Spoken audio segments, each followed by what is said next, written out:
everyone, I welcome you on my channel. Today in this video we are going to learn about past perfect, which is third part of past tense. Past perfect होता क्या है? Past perfect the work which was done before long time, right? देखिए इसमें काफ़ी ज़्यादा confusion होती है बच्चों को कि इनको लगता है कि past indefinite और past perfect थोड़े से अलग होते हैं। देखिए इसमें ज़्यादा डिफरेंस बिल्कुल नहीं होता है, इसमें बहुत माइनर सा डिफरेंस होता है, बट स्पीकिंग में तो वो भी मैटर नहीं करता है, राइट? पास्ट इंडेफिनाइट जो भी हाल फिलहाल खत्म हुआ, पास्ट परफेक्ट जो थोड़े लंबे समय पहले काम खत्म हुआ। स्पीकिंग के दौरान, कॉन्वर्सेशन के दौरान ये सब चीज़ें मैटर नहीं करती हैं कि थोड़े समय पहले काम डन हुआ या लंबे समय पहले काम डन हुआ।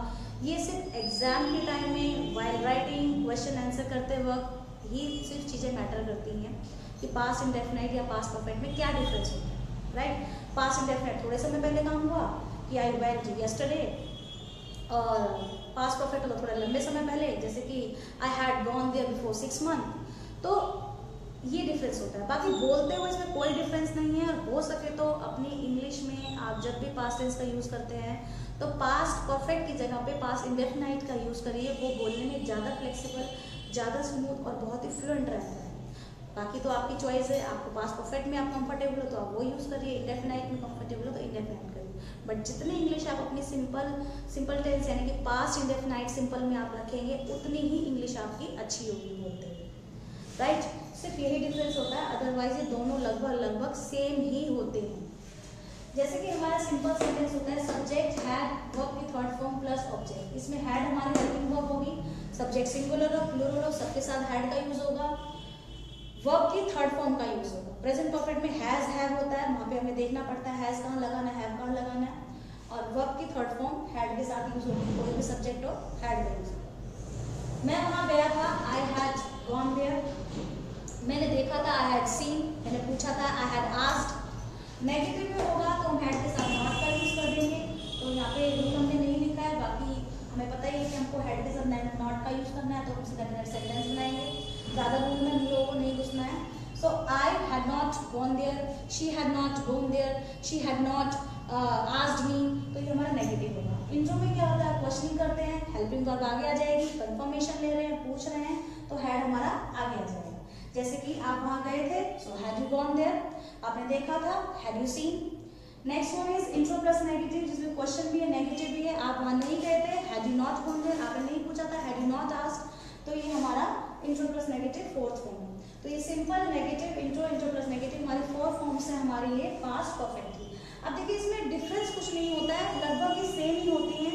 अब आप देखिए जैसे कि हमने एग्जाम्पल लिया कि मैं वहाँ गया था, so I had gone there, इसकी जगह पे आई वेंट देयर भी बोल सकते हैं। शी हैड टोल्ड मी की जगह पे आप शी टोल्ड मी भी बोल सकते हैं, क्योंकि पास्ट इंडेफिनिट में हम सिर्फ सेकंड फॉर्म का यूज करते हैं। सो शी टोल्ड मी, और पास्ट परफेक्ट में हमको हैड और थर्ड फॉर्म लगानी है, तो शी हैड टोल्ड मी।